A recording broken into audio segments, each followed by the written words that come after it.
Hey guys, it's the Brownbag talking sports here again to talk about the conference championship.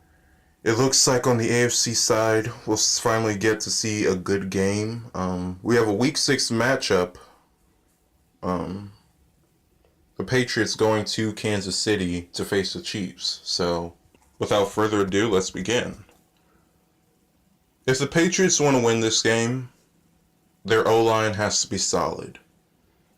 The Kansas City Chiefs defensive line last week was annihilating the Colts O-line, which was hyped up to be one of the best O-lines in the entire National Football League, if not the best. Andrew Luck had like 33 passing attempts. He had like 19 completions out of those 33, and yeah, man, Andrew Luck had no time. He had no time to work, and he couldn't really run for anything. Andrew Luck's not really known as a running quarterback, but he's somewhat mobile and he can actually run for a first down if he needs to. Man, they just killed him. But the Patriots O-line has to be perfect. Brady torched the Chargers defense last week because he had time. He had time to work. He had time to see the open man. He had time to throw. Like the last time these two teams met, it was decided on a few early mistakes. Those early mistakes went on Patrick Mahomes. I think he threw like 2 interceptions in the first half. I have to check a little later, but yeah, it was decided by a few early mistakes, and the Chiefs were coming back. They tied it up to try and force it into overtime, but the Patriots just drove down the field and got a walk-off field goal. But like I was saying, that game was decided on a few early mistakes. If Patrick Mahomes doesn't throw those interception, I have to check again. But yeah, if he doesn't throw that interception, I think that the Chiefs could at least take the lead and the Patriots could at least force overtime.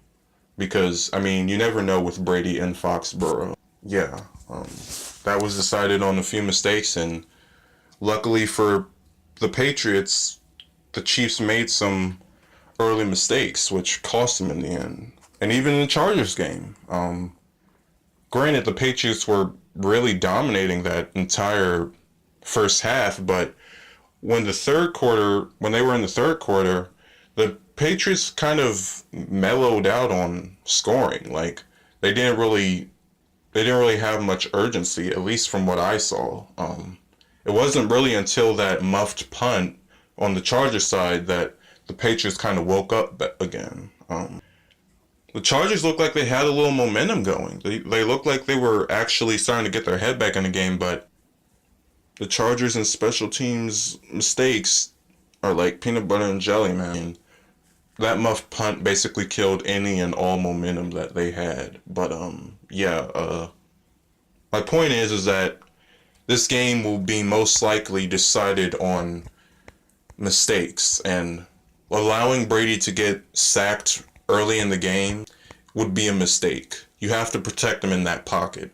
Brady is pretty alright at rolling out and passing on the move, but he's a pocket passer. He's best in the pocket. And as long as you give him time to let a play develop, he'll do you good. Another place where the O-line comes in is the running game.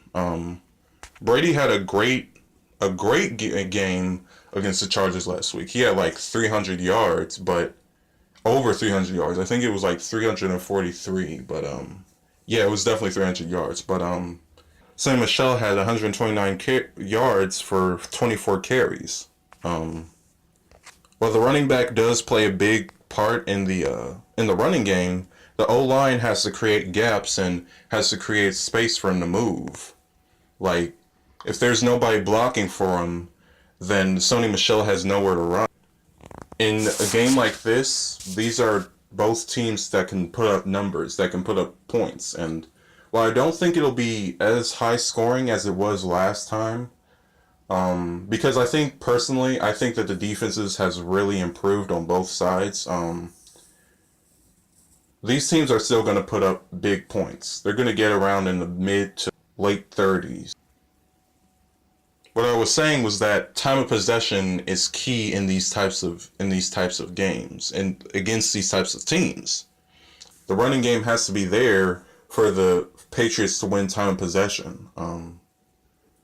But again, it all falls on the O-line. Like I said, they have to create gaps for Sonny Michel to break through. And again, they have to protect Brady. As long as the receivers can catch the ball, I have no question in where Brady can throw it. I have no question in his arm strength. I have no question in his accuracy, but he needs time. And Sonny Michel needs time and gaps to break through. So this entire offense depends on the O-line. Of course, Brady and Sonny Michel needs to perform. They need to show up, but they've shown enough consistency for me to focus more on the O-line in this situation. So on the Patriots defensive side, they need to really shut down the Chiefs running game. They really need to improve in their coverage, and they really need to improve on the air attack as a whole, but they have to get pressure on Patrick Mahomes, and they have to be able to stop the run game. Because if you have Patrick Mahomes and a competent run game going at the same time, then that defense is done. It all falls on the offense now, and how long they can score, and how many points they can score, and how long they can stretch a possession out. But yeah, if the defense wants a prayer at stopping this Kansas City offense, they need to put pressure on Patrick Mahomes, and they need to stop the running game. But on to the Chiefs. I don't think that will happen. Stopping Patrick Mahomes, putting pressure on him, because Patrick Mahomes' O-line has been playing great all year, and even when the pocket collapses, he's really good at making plays on his feet, literally and figuratively. He can improvise. He has that type of Aaron Rodgers feel to him. He can make no-look passes. He can make over-the-shoulder passes. He can switch the ball out of his right hand to his left and throw it to the open man. As long as a guy is open, Patrick Mahomes can get the ball to him. The Patriots defense has improved, but I just don't think they're going to stop Patrick Mahomes. I'll give them a bit more of a chance to stop their running game, but even then, I don't know. I mean, Damian Williams has been playing really good ever since. Well, not ever since. The running game was kind of lacking when Kareem Hunt was released, but Damian Williams, at least in the Colts game, he played amazing. He had 25 carries for 129 yards, and that's just impressive, man. That's just impressive. It's nothing explosive, but when you get 100+ rushing yards on the ground and you have Patrick Mahomes as your QB, you can destroy any defense with that. You can destroy any defense with that. On the defensive side of the Chiefs, they have to play like they did against the Colts. They have to play vicious. They have to get pressure on Brady, and they have to stop the run game. They have to. There's no other choice. I mean, you have to make this Patriots offense one-dimensional. You have to force Brady to throw it. You have to force him to abandon the run. They held Marlon Mack to 46 yards off of 9 carries. He probably would have got more carries if the Colts didn't go down by so much so early, but yeah, man, Marlon Mack has been electric this year, and they just shut him down just like that, and it was just weird to watch. But they have to do the same thing to Sonny Michel. And I think they can do it. But the problem is that Tom Brady is the Patriots QB, and yeah, that's probably the main problem trying to defend against this Patriots offense, that they have Tom Brady as their QB. But I'd much rather shut down the run game and make Brady throw it than rather have a run game and have Brady throw it, and both are clicking like that. So you got to make them one dimensional. Even if they are good, even if they excel in that one dimension, you have to do what you have to do. You have to take the running game away. As far as the offense goes, I don't really have many problems with them. Last game, they showed to be very proficient in the first half, but it's the second half that I wanted to talk about with the Chiefs. Earlier in the third quarter, they had a chance to get a field goal and put the game up 27-7. But instead, they went for it on fourth down, 4th and 5, and they didn't get it. Now the Colts didn't score either, but nobody scored that entire quarter, and I just kind of got a little upset because when you're up by that much and it's a 4th and 5, I think that Andy Reid should have just went for the field goal and put it up by 20, because you don't get the 4th and 5, which they didn't, and the Colts go down and score, which they didn't. But this is just speaking in what ifs. But if they get a touchdown and score, they're down 14-24, and it would have been all your fault. Now, granted, the defense was playing well that game, and they held the Colts. They held the Colts, man. They really held the Colts. I don't think the Colts scored. Yeah, they didn't until the fourth quarter. But if the defense hadn't shown up, that would have been a really dangerous situation. I mean, your defense has been struggling this whole year. Why not just kick the field goal, put your team up by 20, and then kick to the other team so your defense actually has a shot, instead of putting your defense in midfield trying to stop them from getting into the end zone. I just don't get that, man. I just don't get that. And like I said, the Chiefs didn't score that entire third quarter, so it just seemed to me that they didn't keep their foot on the gas pedal, man. They just kind of let up. And like I said, the Kansas City defense was playing really well, but I would have liked to see some more production from the offensive side. But I get that you want to be aggressive. I get that. And especially against this Patriots team, you need to be aggressive. But when you have a chance to take the lead and put yourselves up by 20, just take that. But on to my score predictions. I think the Chiefs will win 35-28. I think the Chiefs D will force a key turnover by putting pressure on Brady, and whether it's a fumble or interception, I'm not sure, but yeah, I think the pressure will be a little too much for Brady in that particular play, and the Chiefs will win it by a touchdown. Another reason I don't think the Patriots will win, and why I think the Chiefs will win, is because of their road game this year. Overall, they're 3-5 on the road. Even in the road games they won, they haven't looked their best. I just really don't have much faith in them when it comes to their road game. I do think that they'll compete. I do think that they're a better team than they were those previous weeks. So I think that they'll play a little bit better on the road, but I think Chiefs will win it, and they'll represent the AFC in the Super Bowl. But with that out of the way, now on to my preview on the NFC Championship between the Rams and the Saints. If New Orleans wants to win this game, and I do believe that they do want to win this game, they need to stop the run and establish their own.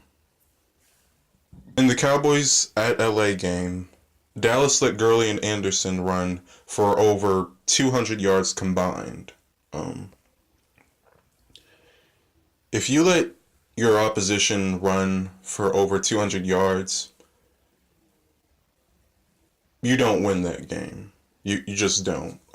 Unless if their passing game is just extremely sucky, or they got those yards in garbage time, You don't win a game like that. You don't win a game by letting your team get over 200 letting the opposing team get over 200 yards on you. You don't win a game like that. They have to stop the run. They cannot let Gurley and Anderson get off like that again. And considering the level of our running defense, I do think that it's possible. Sheldon Rankins did go out, and he's one of our best pass rushers and one of our best defenders, period. But even so, I do still believe that we can do this. Losing Sheldon Rankins will be a big blow to our defense, but I mean, I do think that we'll be able to stop the run without him. If the defense can completely strip away the run game from the Rams, that'll put a lot of pressure on Goff to make some big plays. Now, don't get me wrong, Goff is a great QB. He's had a pretty good season this year, but later in the regular season, he's had some games where he's been pressured extremely in those type of situations where the running game was just taken away and he had to make some big plays and he couldn't make them. Yeah, there's been times where he's just didn't make the best throws in high pressured situations. Particularly in the Bears game, the Bears defense did a magnificent job stopping the Rams offense. They forced Goff to throw 4 picks because they stopped the running game and they got sufficient pressure on Goff. Even in the Cowboys game, Dallas didn't do a great job against the run, but if you look at Goff's QB stats, they weren't all that. I mean, he was 15 for 28 and he threw for 186 yards. Now, that's not a terrible game, and I still do think that he can air out the ball. I mean, he had some pretty good throws in that game. But for now, at least, the Rams' rushing game is the star of the Rams' offense. Sean McVay game planned to utilize the running game and to sparingly use Goff, just to make a play every now and again. And they'll try it. They'll try a run game on New Orleans. And it's up to the defense to stop them. If they want to make their mark, they cannot allow the Rams to get hot in the rushing game. That's the main thing on defense. Just stop the running game, and because that's what we did last time. Now, granted, they didn't have C.J. Anderson last time, but we completely held Gurley, and with C.J. Anderson here, it's going to be more of a challenge. But I think that our rushing defense can do it. I think that we can do it. As for the Saints' offense, it's pretty simple. First of all, get Michael Thomas involved. Michael Thomas is one of the Saints' greatest offensive weapons. Last game against the Eagles, Michael Thomas had 12 receptions for 171 yards. Getting him involved in this game is a must. Another thing that must be addressed is protecting Breeze. Last time the Saints faced the Rams, they did a magnificent job of protecting Breeze. They allowed no sacks on him, and they gave him a lot of time in the pocket. It was actually kind of funny because Aaron Donald was really hyped up in this game.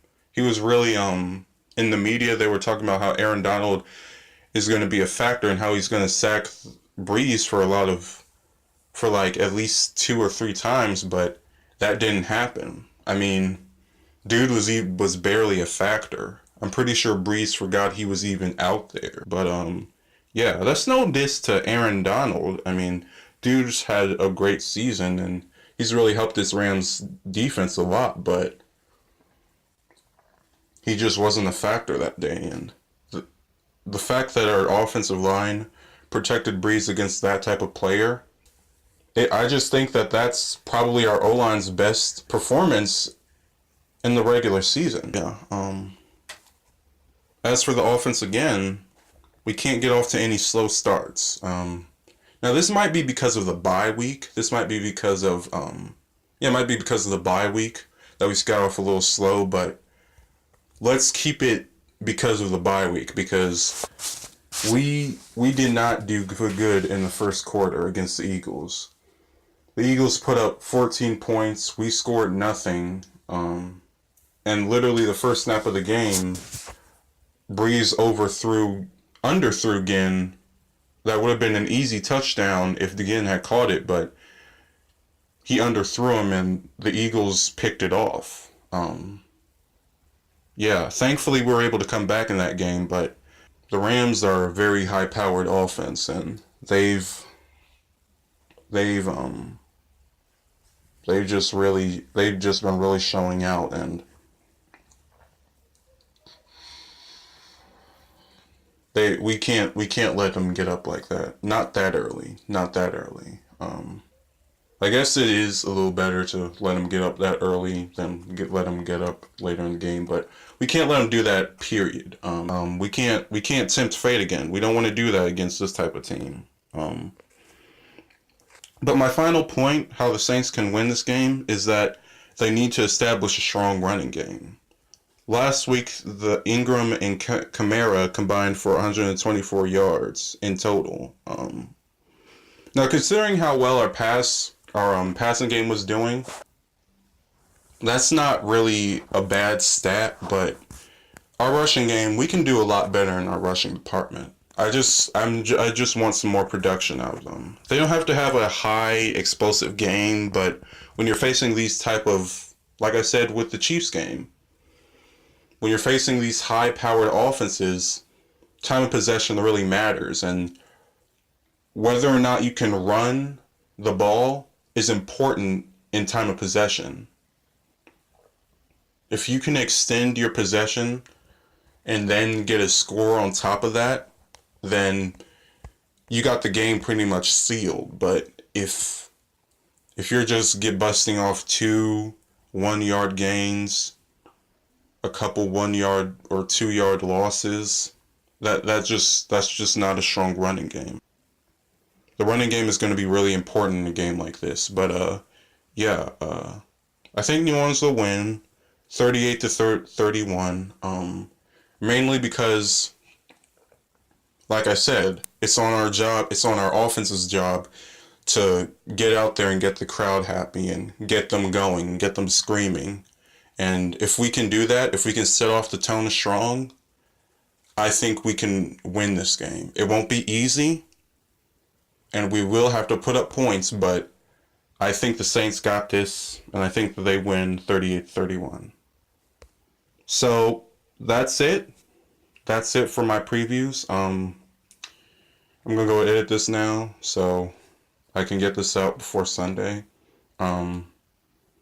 It's actually kind of weird. I thought that they were actually gonna show the AFC Championship on Saturday, and they show the NFC Championship on Sunday. But yeah, I guess that's not the case. Yeah, I thought that was kind of weird though. I thought maybe you want to space those games of that type of magnitude out. Like, these are the games that send the winner to the Super Bowl. But I guess maybe you make more money when you push it together. But I mean, the games could easily run into each other. I mean, these type of games could definitely go into overtime. But whatever. I'm kind of rambling at this point, so I'm gonna go. And until next time, Brownbag signing out. Come on, O-line. Let's get a good performance in. Protect Breeze with all of your life, because your Super Bowl future depends on it.